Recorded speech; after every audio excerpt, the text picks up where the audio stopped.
Hi, today we're going to talk about functions. A function is a relation in which every input has exactly one output. So for each input, there's only one output. What does this mean? That if we were to graph it, it would pass the vertical line test. We'll talk about that again in just a second. None of the x's repeat. None of the inputs appear more than once. Examples of functions, if we look here, we have an xy table. We can represent functions with xy tables: 2, 3, -2, 3, 4, 2, and 5, 1.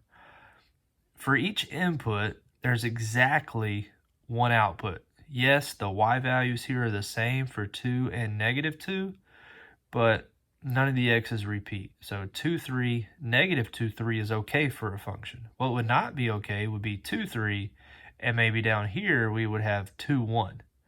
That would not be okay. We see a mapping diagram that -3 goes to 5, 1 goes to 1, 4 goes to 5, and 6 goes to 7. So for each input, there's only one output. However, over here on our non-example side, we see that the input of 1 has an output of 4, and the input of 1 also has an output of -2. Since this input has two different outputs, that would not be a function. We can see that in a graph. Functions can also be represented. Relations can also be represented by graphs.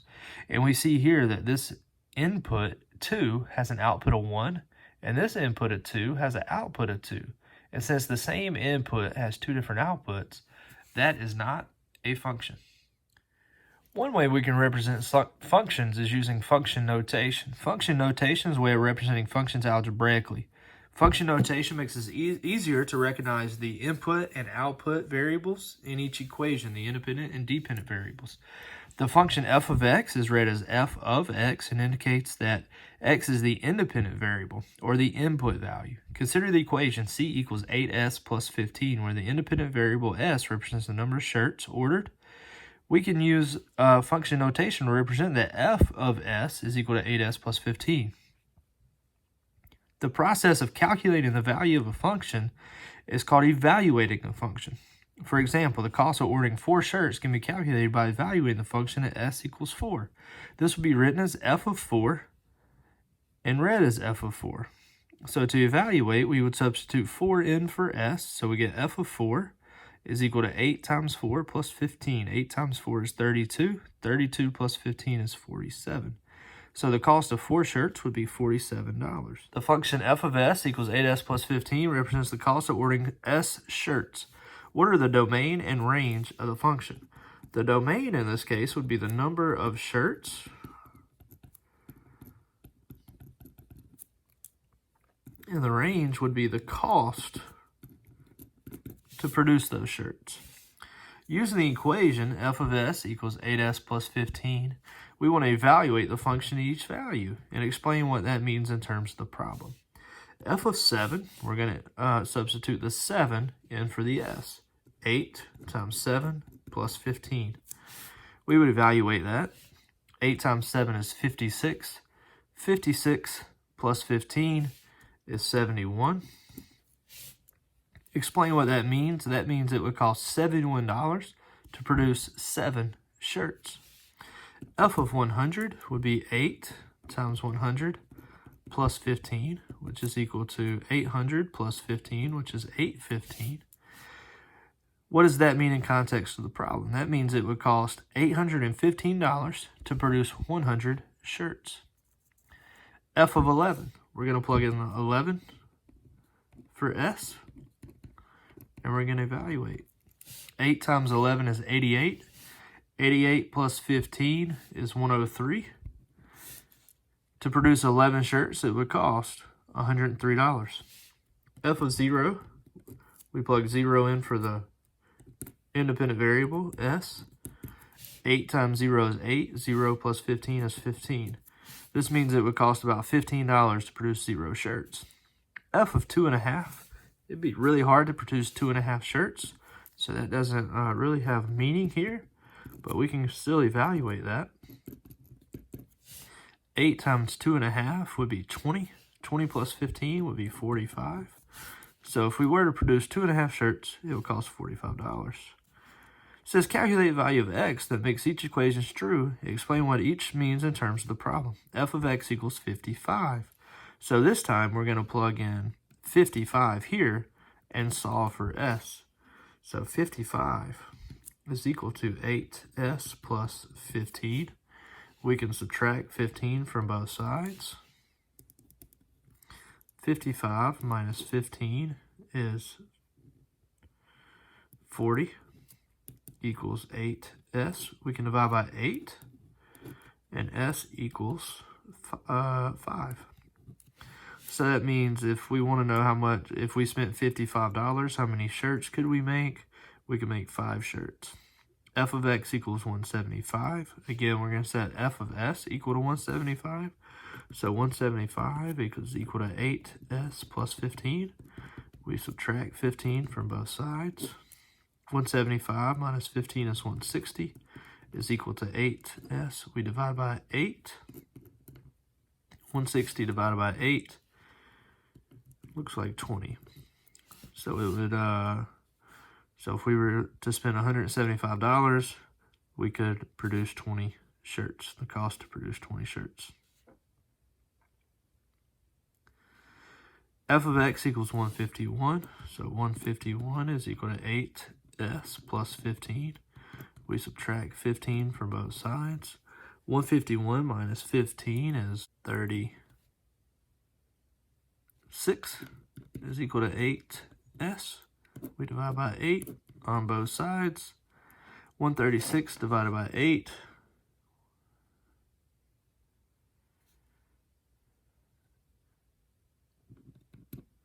136 divided by 8 would be 17. So to produce 17 shirts, it would cost about $136. Remember, f of negative 3 means that negative 3 is our input, and we substitute that in for the variable x. F of x equals negative 3 means that our entire function is equal to negative 3, and we plug that into the y value, and then we solve for the variable x. Functions can also be represented as tables, and we use the table here to evaluate the functions using function notation. H of 7, what does this mean? We're looking at boys' age and the average height and ages. So when we look at H of 7, we're looking at 7-year-olds have an average height of 49 inches. H of 1.5 is referring to 1.5 years old, which is 18 months. And 18 months have an average of 34 inches. H of 11, in context of the problem, refers to 11-year-olds, and 11-year-olds have an average height of 57 inches. So we can still use function notation even though we're getting our values from the table. H of 12.5 would be a 12-and-a-half-year-old. We see a 12-year-old and a 13-year-old. Using the table, we can approximate that 12-and-a-half would be halfway between 12 and 13, which would be 60 inches. We want to calculate the value of a, so now we're looking for the age that makes each equation true. So 61 would be the average height, and the age of that would be 13 years old. H of a equals 36, so we're looking for the average height to be 36, and what age would that be? That would be 2-year-olds. When the average height is 53 for part C, that would be 9-year-olds. So A would equal 9. So we're reading the table backwards now. They're giving us the output and asking for the input. 45 would be the average height, which would be somewhere around 5 and 6 years old, somewhere between 5 and 6 years old. So we can approximate that. That might be like a 5.2-year-old. So here we're talking about Gulliver. He left his house at 0 hours. He spent the entire day traveling away from his house in hours, and the y-axis tells us the distance that he spent, that he is from his house. So D of 2, what does that mean in context of the problem? So we want to know how far is he away from his house 2 hours after he leaves his house. So 2 hours after he leaves his house, he is 4 miles away from his house. Part B, D of 5. 5 hours after he leaves his house, it appears that he is 11 miles from his house by looking at the graph. And that would be the point right there on the graph. And D of 2.9, at 2.9, he is, that'd be the point right there. He is 4 miles away from his house. And D of 10, he is 0 miles away from his house. It looks like he has returned home at that point. Calculate the value of t. So now we want to know at what times t was he 2 miles away from his house. We see the 2 miles here. We see that happen once and that happened twice. So in this case, t would be equal to 1 hour. And it looks like t would be equal to about 9.4 hours. Part B is referring to how long was it after he left his house that he was 5 miles from his house. That happened twice. Once here at 4 hours, so t equals 4. And again here at about 8.8 hours. D of t equals 4. It looks like he was 4 miles away from his house between 2 and 3. So any time between 2 and 3, so t would equal 2. And anything in between 2 and 3, we can represent that as a interval. And then it looks like he was also 4 miles away from his house over here, which would be about 8.8. D of t equals 0. He was at 0 hours. He was 0 miles from his house. And then again at 10 hours, he was 0 miles from his house. Functions given algebraically as an equation, we can perform operations with those. We can add, subtract, multiply, and divide those functions. So we see here the sum is f plus g of x, which just means f of x plus g of x. F minus g of x, which just means f of x minus g of x. F times g of x, which is just f of x times g of x. And f divided by g of x, which is just f of x divided by g of x, given that g of x can't be 0. So we have two functions. F of x is 2x minus 3. G of x is x squared plus 3x minus 1. And we want to find the 4 basic operations with those functions. So f plus g of x, all that means is f of x plus g of x. So we're going to add 2x minus 3 plus x squared plus 3x minus 1. To add, we'd simply combine like terms. X squared doesn't have any like terms. 2x and 3x is 5x. Negative 3 and negative 1 is negative 4. So we have added those two functions together. Part B wants us to subtract the two functions. So f minus g of x is the same as f of x minus g of x. So we're looking at 2x minus 3 minus x squared plus 3x minus 1. When we subtract, we want to make sure we distribute the negative. So we're going to change the minus sign to a plus sign. We're going to distribute this negative into the parentheses. And now when we combine like terms, we can simply add them together. X squared doesn't have any like terms, so negative x squared. 2x and negative 3x is negative x. Negative 3 and positive 1 is negative 2. We've subtracted the two functions. F times g of x tells us to multiply f of x times g of x. That will look something like this. 2x minus 3 times x squared plus 3x minus 1. We can draw a box for that. Our box would be a 2 by 3 box. 2x minus 3 would go on the left. X squared, 3x, and negative 1 would go on top. 2x times x squared is 2x to the third. 2x times 3x is 6x squared. 2x times negative 1 is negative 2x. Negative 3 times x squared is negative 3x squared. Negative 3 times 3x is negative 9x. Negative 3 times negative 1 is positive 3.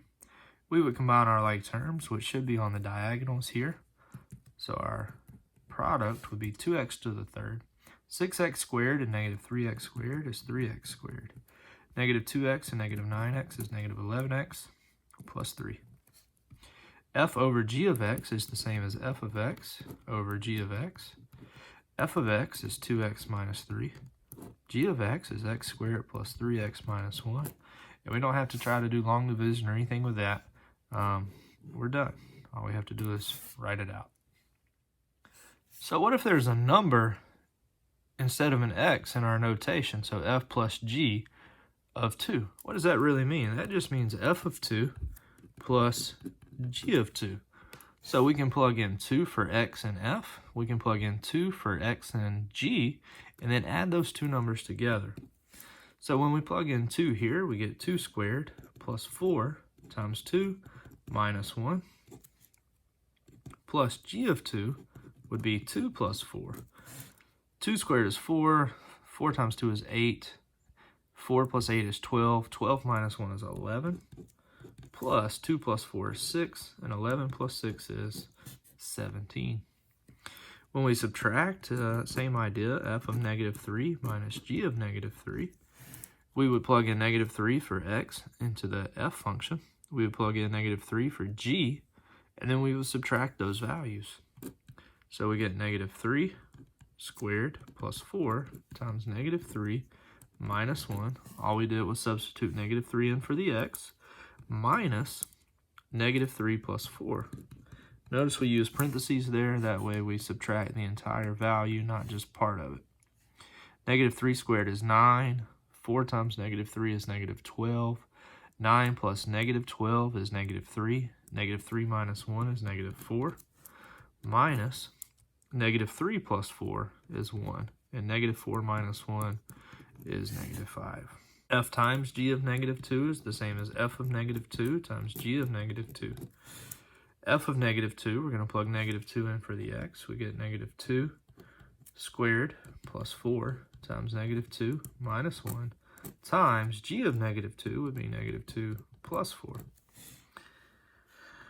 Negative 2 squared is 4. 4 times negative 2 is negative 8. 4 minus 8 is negative 8, negative 4. And negative 4 minus 1 is negative 5. Times negative 2 plus 4 is 2. And negative 5 times 2 is negative 10. For part D, we want f of 7 divided by g of 7. F of 7 would be equal to 7 squared plus 4 times 7 minus 1. G of 7 would be equal to 7 plus 4. All we did was plug in 7 for the x, 7 for the x, and then simplify. 7 squared is 49.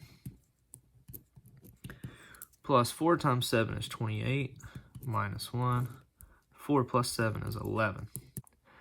49 plus 28 would be 77. 77 minus 1 is 76 over 11. And that cannot be simplified anymore. We can also pull values from a table and add functions together looking at a table or a graph. So f plus g of 3 is f of 3 plus g of 3. We'll get this information for the graph. We'll go over to f. We'll find x equals 1, 2, 3. We'll find the y value when x equals 3. And the y value here is also 3. So f of 3 is equal to 3. G of 3, we'll go over to the graph of g of x, and we'll find 1, 2, 3. We'll find the point there.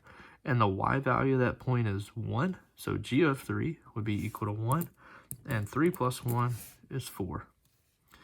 F of 2 minus g of 2, we'll pull those values from the graph. F of 2, we go over to x equals 2, we go up. The y value is also 2. Minus g of 2, we find x equals 2 on the graph of g of x. We find the point there, and the y value of the point there is negative 3. We got to be careful here. 2 minus negative 3 is 5. Fg of negative 1 is f of negative 1 times g of negative 1. We'll find those values on the graph. F of negative 1, x equals negative 1. The point there has a y value of negative 3 times g of negative 1 has a y value of positive 3, and negative 3 times 3 is negative 9. We divide f of negative 3 divided by g of negative 3. f of negative 3 is positive 1, and g of negative 3 is negative 2, so that's equal to negative 1/2.